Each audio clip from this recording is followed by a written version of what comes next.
Good morning and welcome to Thursday. I'm Joe Jaquin, CEO of the Patriot Trading Group, and I wish it was Friday. There should be like a limit, of how many times you can get hit below the belt in a single year, because I think I've exceeded it. I really do. It's been a tough week here. One more day to go. What a day today is. Jay Powell saying things that, quite honestly, we can cheer and we can applaud. Maybe we should, because really what he's saying today, and we'll get to it, is the banks are insolvent. I mean, that's what he's saying. I know that's not what you're going to hear. And if you turn on the idiot box, they're going to say, oh, Jay Powell to the rescue. Everything they told us about economics and why it was that they could do better than the gold standard, Jay Powell today essentially said is totally wrong. And it is, we will do whatever we can, however we can. I'm going to play you. AllAmericanGold.com is the website. Today, there's two things. I'm going to play one of them. Normally, and you know this, if you've listened to us for any length of time, you need to go to allamericangold.com every day. Because every day we got different, Monday through Friday. We don't update it on the weekends, but Monday through Friday, we're putting up 10, 15 news articles, videos, so you can keep your education going. The show's only an hour, so there's no way I can talk about everything that's on there in any given day. I may talk about one or two things. Today I'm going to play you a clip that's on the website, Danielle DiMartino Booth. She wrote the book, Fed Up. If you guys remember that, I own that book. I've read that book. She's an insider at the Federal Reserve. She was the one who told us about the MIT Mafia, a very, very knowledgeable woman talking about, and I think sometimes you need to hear it from somebody else. She says it a little different than I do. And I know for some of you, a lot of us, it's hard. This stuff is complicated. I tried to dumb it down and make it as easy as possible for people to understand, but I'm going to let you hear it from somebody else, because that may help. Because let's face it, what we're talking about today, very, very complicated financial things that are happening in the marketplace. If you don't know, if you're just joining us for the first time and you don't know what Jay Powell's on, we have the Jackson Hole meetings. Here's something interesting, too, by the way. Normally, I could just watch it and listen to Jay Powell talk. But this is a virtual Jackson Hole today, because of the coronavirus. I have no idea what he's saying. So all as I can do is go by little snippets of what the media wants you to hear. So it makes it a much more difficult. In the past, they've got the news media is there, the cameras are rolling, and I get to hear everything. Today, that didn't happen. There's no way for me to watch it, and so it's very interesting. It's an interesting day. I'll get to it all. Today is Thursday. It's Jobless Claims Day. Over 1 million again, and I know that we want to pretend that everything's wonderful. This is not good. It was the 22 out of 23 or 23 out of 24 weeks now where we've exceeded the $1 million or the million people mark.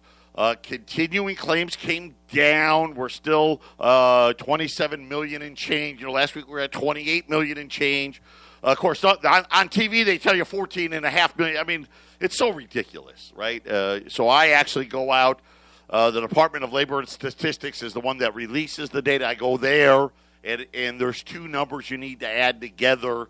And I think I've done a good enough job explaining that. So down, but still over 27 million people filing continuing claims. Again, weekly, the first-time claimers back above 1 million. Gold and silver have been on this.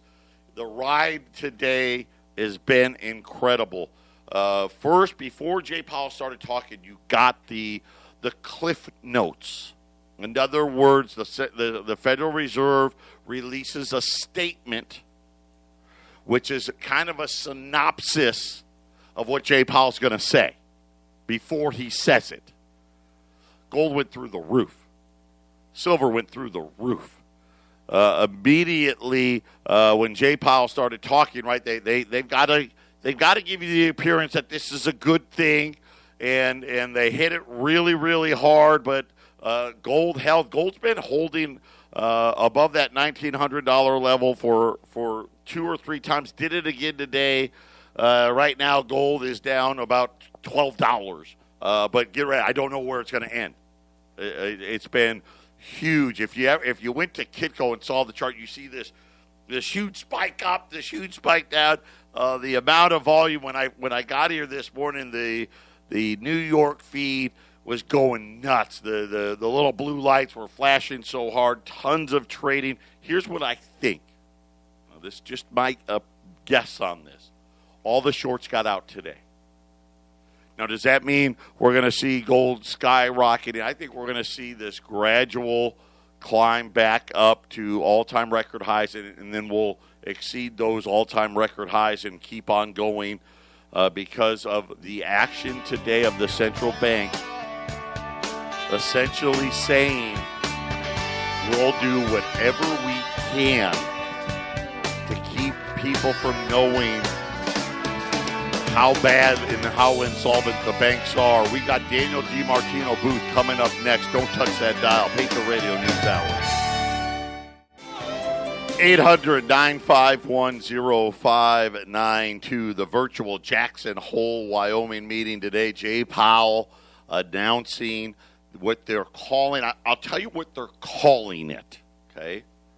They're calling it the inflation average. Yes, they're going to go to an average inflation, not a, before they did, hey, the inflation target is 2%, right? That was Ben Bernanke, Janet Yellen, right? They came up with this. They just made it up.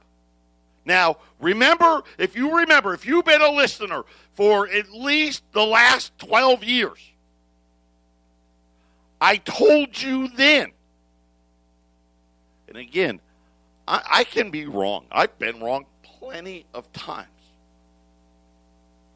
But I'm not wrong for very long. Eventually, I'll be proven right. And today was one of those days. I told you then. 2% is not going to be enough. They're going to erase it. And they're going to come up with a new number. Now, they don't want to tell you that because that would make you upset. Oh, you know what? I mean, did we say 2%? Oh, no, we meant 3%. Oh, 4%.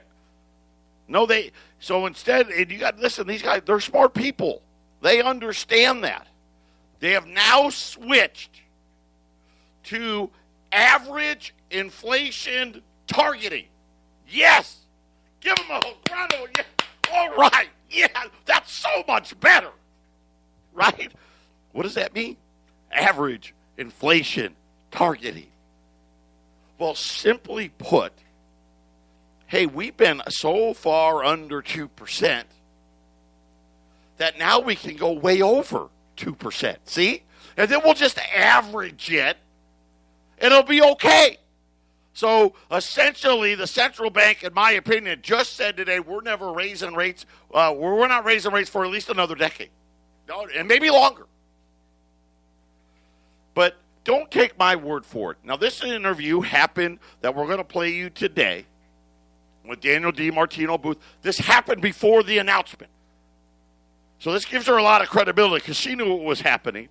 And maybe she can put it in a term. Maybe it'll be a little easier for some of you to understand. So we don't play a lot of clips here, but we're going to do it today. Jason, play Danielle DiMartino Booth. Anyway, Danielle DiMartino Booth, thanks for joining us today on USAWatchdog.com.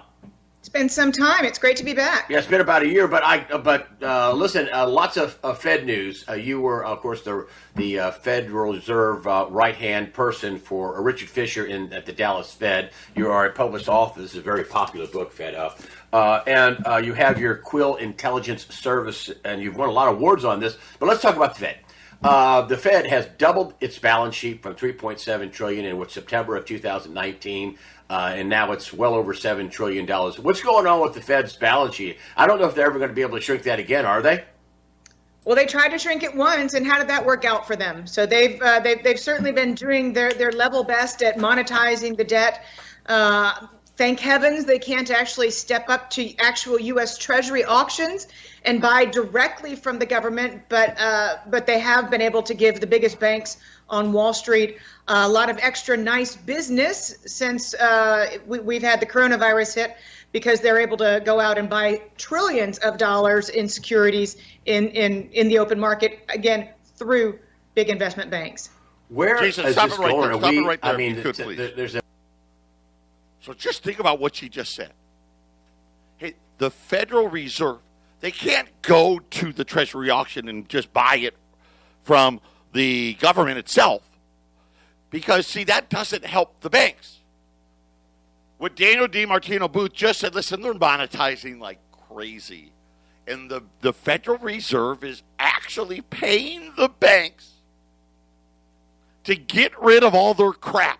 Yep, that's right, because it's not just treasuries they're buying. They're buying mortgages, they're buying commercial real estate. I mean, they're buying everything.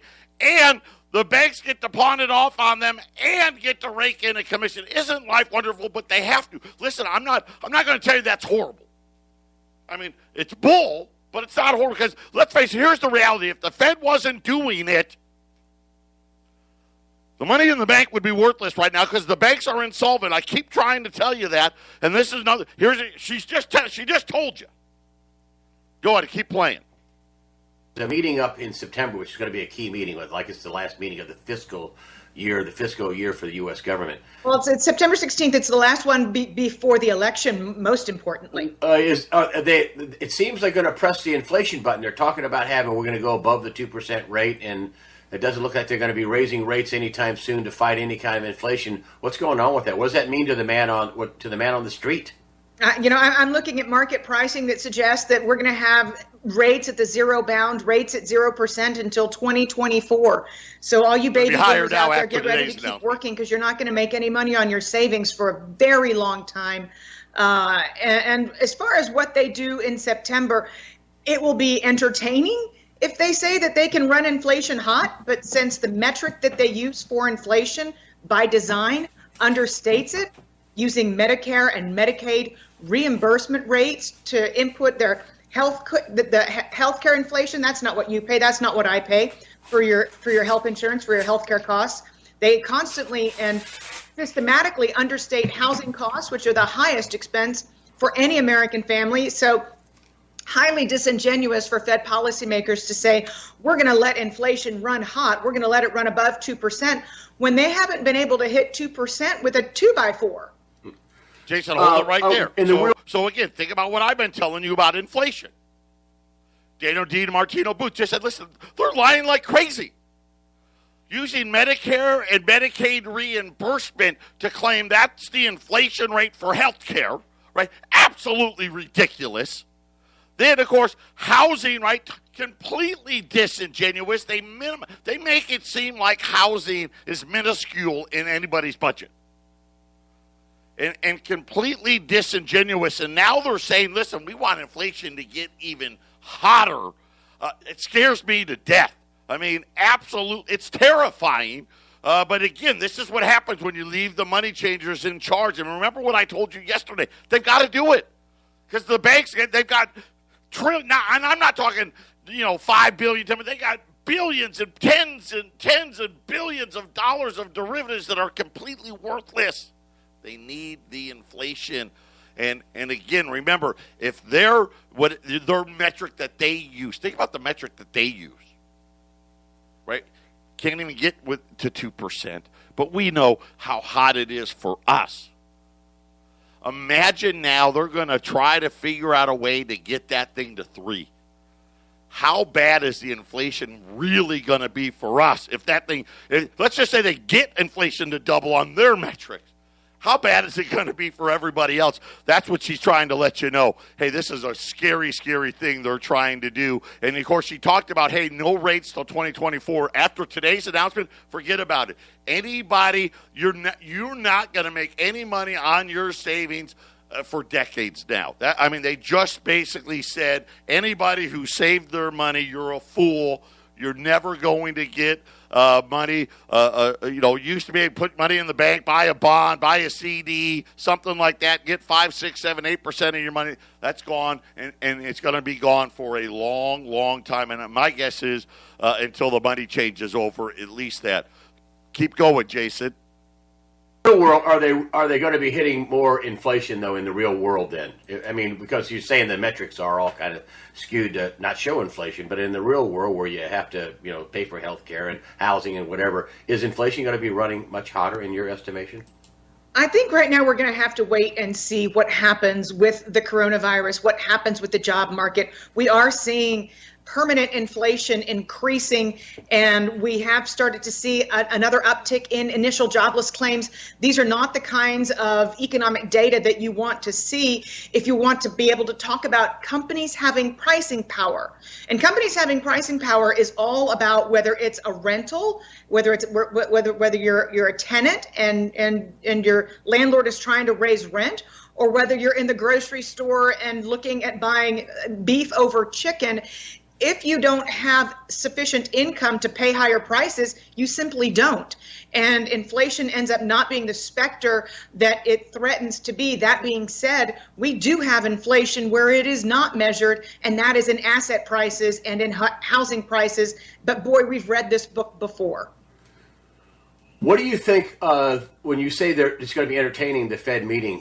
What are they trying to accomplish here? I mean, oh, well, now you're asking why they want to say that they want for inflation to run hot, even though they can't accomplish that.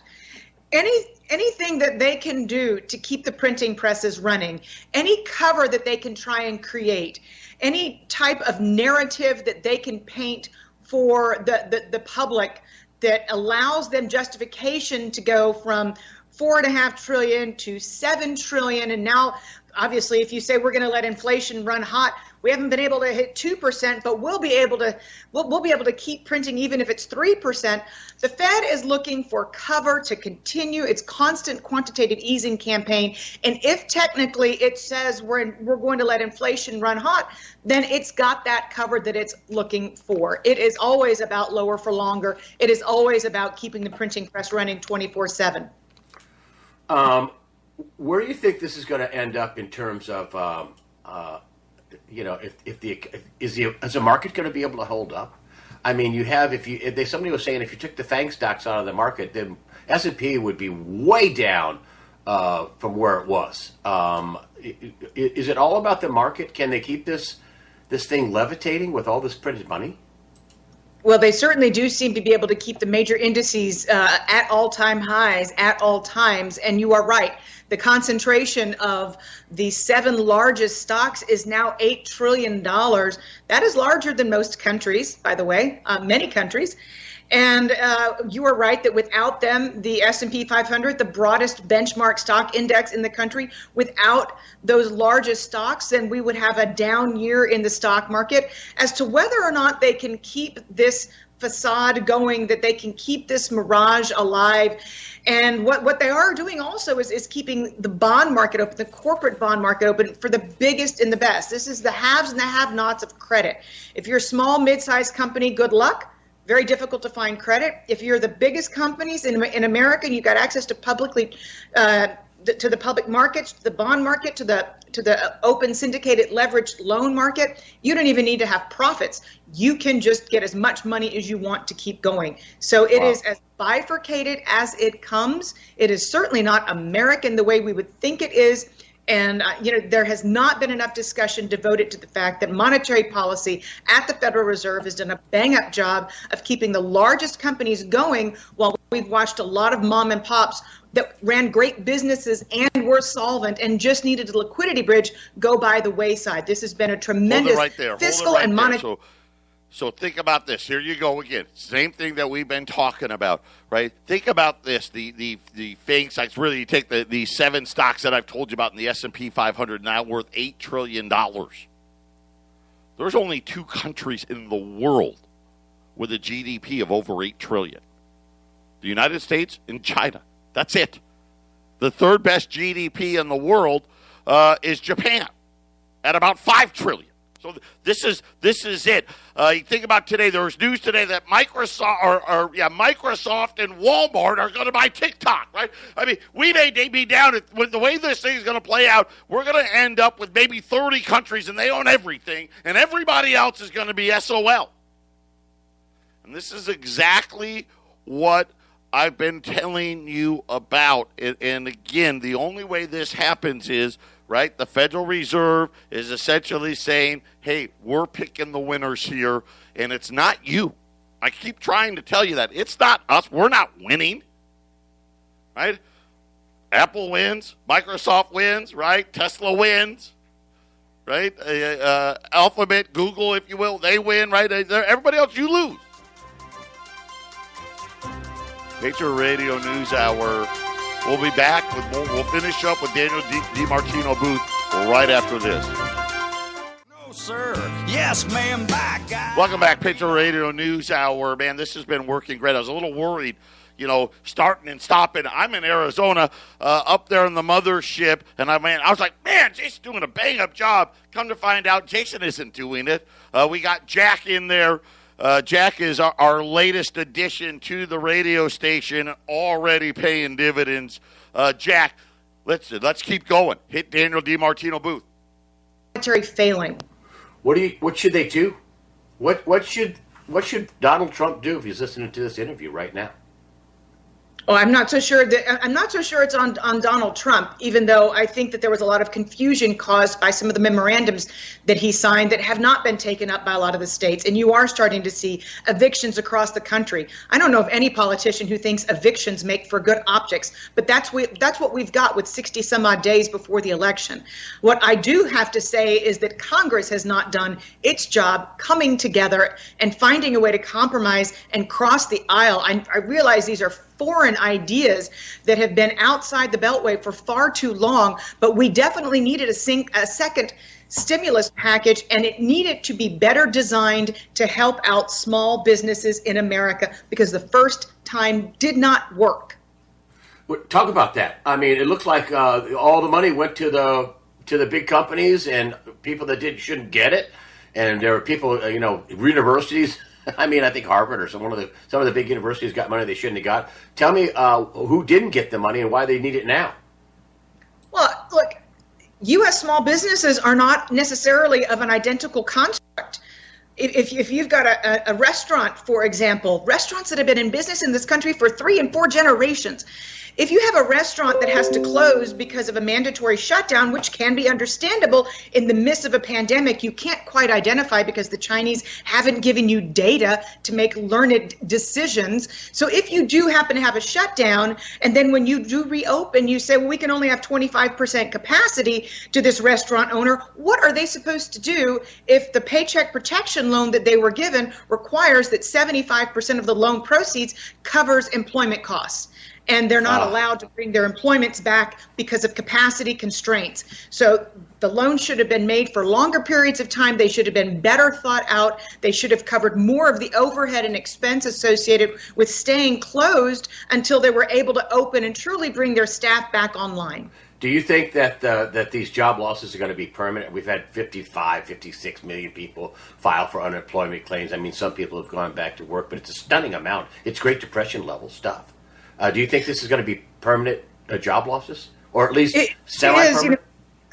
Goldman Sachs came out with a report just a few days ago that said that they anticipated that of all of the job losses thus far, they think at least a quarter of these will be permanent in nature, stretching out through the end of 2021. I don't see a way to deny that because you're watching layoffs begin to creep up the income ladder. The longer you have demand destruction, the longer you have Americans afraid to travel unless they're taking to the open roads in their cars, in their RVs, which is certainly how my family has handled the pandemic. We We've driven instead of flown. But as long as you have this type of damage and business travel having been eviscerated, you are going to see permanent damage in the economy. You will see entire hotel chains close down, and those jobs that are very high intensity labor jobs be lost for good in many cases. You think that the eviction is going to be part of the eviction phenomenon, wave, or whatever you want to call it, is going to be part of the permanent damage? You know, I think that there will be permanent damage to the housing market. When you keep interest rates at artificially repressed low levels, as the Federal Reserve has done for the past 12 years or so, if you're Joe Q, apartment developer or a home builder, you're only building luxury homes in order to make your margins work and make your shareholders happy. Well, that doesn't work. And what it's done is it's pushed unprecedented millions of Americans into the rental pool and rental units that they could not afford unless they lived 2 hours away from their middle income or low income paying job. And now what we're seeing on the flip side of it is evictions. It's not very often that you know me, I don't play politics at all, but I did see one little line item on Biden's tax proposal that I actually appreciate, and that is that lower income Americans should be given some kind of a tax break in order to become a homeowner, a little bit of help with that down payment so that you're actually in a home, building a community, paying towards a mortgage as opposed to just, excuse my French, pissing money into the wind month in and month out on over the market, overpriced rent. Jack, where do you think So just think about all the things she just said, right? She talked about, hey, there was horribly designed. And of course, no one thought the virus, it was supposed to be just a quick shutdown. We're going to shut down real quick, be back open, right? And don't fire anybody, right? That was the original part of the loan. And now we find out, hey, guess what? This thing's going to take a lot longer. A lot longer. And now they're like, hey, you need to redesign. Congress needs to act. Unemployment's going to be higher for a lot longer. And so now you're really starting to see, wait a minute, how is all of this going to work? Right? You know, she talked about what Goldman was saying. You know, we're still having 1 million people a week file for unemployment claims every week. And, of course, the Senate, they're gone, right? They forget, you know what? We bailed out the people we wanted to bail out. Jay Powell's got that done for us, right? The big guys are happy. The rich guys are happy. The guys that donate to our campaigns, they're happy. Started talking about evictions, right? And talking about whether it be restaurants or hotels, airlines. By the way, airlines out threatening again. This is going to get ugly. The airlines come October 1. You know, we could see another. This is going to prolong how many weeks we're going to get well over 1 million if this continues. And so far, nothing I've seen from Congress whatsoever shows me that they actually understand what the problem is. And you know what? I'll use what Jim Cramer said. Jim Cramer said it last week, I think. Hey, unless there's a huge Wall Street crash, they don't think they need to act. And I'll say this. I don't want to believe it, but I do. I don't want it to be true, but this is what I believe. The Democrats don't want to give any money to anybody because they think it's going to help them win the election. Get evicted. Hey, if you get evicted, you probably won't vote for Donald Trump. If you lose your business, hey, you probably won't vote for Donald Trump. I don't think that's going to work. Just like I don't think letting all this rioting and all this happen, I think people are sick and tired. I can tell you right now in America, most of us are sick and tired of it. Get the police out there and get this stuff under control, period. We want law and order. You know how I know? Rudy Giuliani, a Republican, won the mayor of New York multiple times on one premise. I'm going to bring law and order to New York City, and that's exactly what America wants. When we get back, we're going to finish with Danielle DiMartino Booth. 800-951-0592, the virtual Jackson Hole meeting going on right now, and Jay Powell, we got a new term, a new tool in the toolkit. the average inflation targeting, essentially forget about that 2% number. Yeah, erase that. We need it to be higher. I told you. And I said it 12 years ago. They're not going to make it lower. It's going to go higher, and guess what? It's not enough. And the next time, it's got to go higher again and higher again and higher again. Because, again, this is it. This is the end. We're in the cycle, the end of the cycle of the dollar, and we're going to have the crisis. We all see. I mean, it's so obvious. I mean, how could we have, I forget what is there, 7 companies now that added up together are the 3rd largest country in the world in market cap? I mean, come on. Right? And again, at whose expense? Remember, I talk about how the banks, there's less and less banks every single year. And really, you take the top 10 banks and it's 90-some-odd% of all the deposits. Right? And the FDIC, they don't have any money for that. Are you kidding me? You're kidding yourself. Now look at the companies, same thing. This is another blow. The devastation to mom and pops would wait till next year. Wait till 2021. You're going to see the devastation of the mom and pops. It's going to be huge. And everyone's talking about what is it going to be, 20%, 30%, 40%? Who knows? It's going to be a horribly large number, gone forever, replaced by, mega companies. That's it. It's just going to be less. And the ability to open a business. What are you telling to every business owner in America right now? Hey, don't do it. That's what you're saying. You're saying, don't do it because, hey, we can just shut you down. I mean, we've never done that before. Now, once you've done it once, you'll do it again. Absolutely. Look at the lawlessness. Imagine it when Trump wins re-election, how bad the lawlessness is going to be. You think cities are burning now. Wait till a Trump win. It'll be off the charts. That's just what I believe. Let's go back, though. We're almost done here. I think sometimes it's beneficial for you to hear it from somebody else. She says it a little differently than I do, and maybe that'll help some of you kind of understand what's happening here. Let's go back to Danielle DiMartino Booth. I have to talk about gold. I mean, gold's hit new all-time highs. It's still just about at new all-time highs. It's come off from 2000 and change down to little over 1900. Silver's a little over 26. Big moves in gold and silver. Why? Well, so silver is speculators' gold, if you will. Silver is where you want to go if you want to have fun in precious metals. Gold is where you keep the bulk of your holdings if you know that they're going to be around for a long time.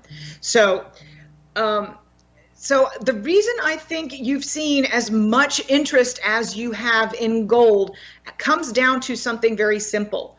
We are at a speculative ball right now, whether you're talking about junk bonds or the stock market, everything's gone completely haywire. And what we've seen in the past is if you need protection for your portfolio at a time when speculation is running rampant, when the peanut butter does hit the fan, so to speak, gold is the one place that investors are able to find the protection that they need. What do you think about the Fed balance sheet? I mean, you're a former Fed watcher. You have to be freaking out. And you're thinking, wow, they got it down to $3.7 trillion before the repo crisis in September, and then it's 7-something. Jim Rickards is saying maybe it's going to be 10 or 12. Other people, Nobi Prince is saying it could be 10 or they're telling us it's going to be 10 or 12. I mean, what do you think about that? And what does that mean? They're adamantly saying that they're willing to blow up the balance sheet to whatever it needs to be, whatever it takes. And that's kind of frightening to hear. And yet, if nobody gets in their way, if nobody stops them, truly, what is to stop them? And what does that mean, though? I mean, so for the guy listening to this at home who's got his $50,000 a year job going, what does this mean to my family? The Fed's going to, blow their balance sheet up. Is that signaling big inflation, which is maybe the reason why gold and silver are also taking off? That big money is smelling, woo, the bonds may be no good. The money may pay me in confetti. I mean, right? Well, that could certainly be the case. And if we decide to completely crawl way off the reservation and print money to go. Let's say we're going to go from 25 to 50 trillion overnight. We're going to implement modern monetary theory in full. We're going to have Medicare and Medicaid for all. We're not going to worry about what any of it costs, college tuition, you name it, and a pony on top of it. If we're going to blow up our national debt to that level, then I think that we will have inflationary pressures. I think that we will have foreign investors who say, this is enough for me, I'm stepping back. But for the moment, because of the economic damage right now that is unfolding in the U.S. economy, I think that the first impulse is going to be that of deflation. But that doesn't matter. Gold outperforms in deflationary environments as long as there is sufficient anxiety and disruption potential in the financial markets. That's what makes gold the perfect hedge, regardless of whether or not you foresee deflation or inflation further out on the horizon. Thank you, Jack. Thank you, bud. So, and very well said. It doesn't matter. Right now, they have cover because of the crisis. Go ahead and blow up the balance sheet. You see Wall Street's applauding it because they're thinking deflation. Right? And again, remember, that's what the textbook would tell you. Hey, 28 million people, 28 million people on continuing jobless claims, 1 million people a week filing for new claims. Nobody's paying their mortgage. People aren't paying their rents. The evictions are coming. Commercial real estate is crashing. Right? And that could be, that's normally deflationary. And they're going to print until it's inflationary. And Danielle DiMartino Booth kind of said, hey, listen, they've got cover until the crisis is over. And then once the crisis is over, the foreigners are going to say thanks, but no thanks. And then that's when you get rising rates, even if you don't want them, right? That's when you start talking about $20,000 gold. Patriot Radio News Hour, final segment coming up. Don't touch that dial.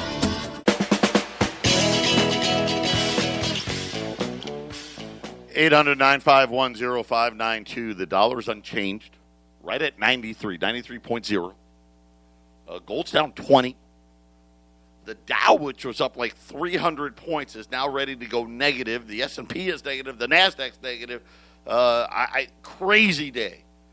Everybody's trying to figure out, and I think they are slowly but surely, they're going to figure out, wait a minute, right? Wait a minute. What are we doing here? How big, is that Fed balance sheet going to be? It's like 10, 12 trillion. That's peanuts. Danielle DiMartino Booth, you heard her say it. 25, 50 trillion. We're going to get to that point where, you got to pay for everything. Listen, if you have, I'm sorry, but if you got 30 million people not working, we're going to pay for it, right? Right? No one has to pay. Look at all the things, all the moratoriums, from student loans to evictions and all this stuff. Nothing out of Congress. How about this? I gotta just bring it up. Nancy Pelosi, I don't think there should be any debates. Yep. Forget about it. Great. I would agree. I don't think the Democrats want to debate. You can't trust Biden. She called them an exercise in skullduggery. No, I'm not going to lie to you. I had to look that up. I didn't know what it meant. Apparently, debates are now underhanded or unscrupulous behavior. Yep, that's what happens when you debate, according to Nancy Pelosi. Synonyms: trickery, swindling, fraudulent, double dealing. Yes, all these things. See, again, this is what they want. They don't want democracy.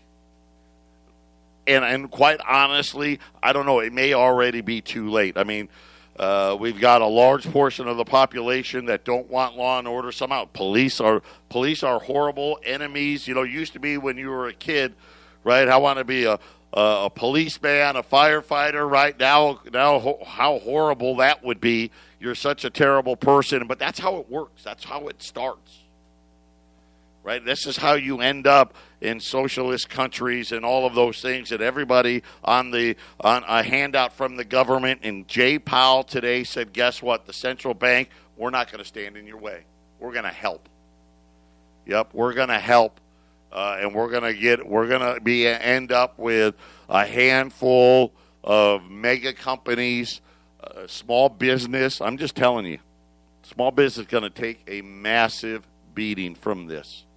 Whether it's 20% or 30% or 40% that close, they're closing. They're not going to be able to compete. And my fear is, right, as this inflation thing, right, it puts them out of business. If the shutdown didn't put them out of business, the inflation will. And then we're going to be left with just the mega corporations, kind of like in the banking industry, right? You're left with the mega banks. How did the mega banks do on the PPP? Right? Remember, don't forget, horrendous, right? What did they do? We're going to give it to the big guys. We're going to help our buddies. All you small business guys, you got to go looking somewhere else. I did.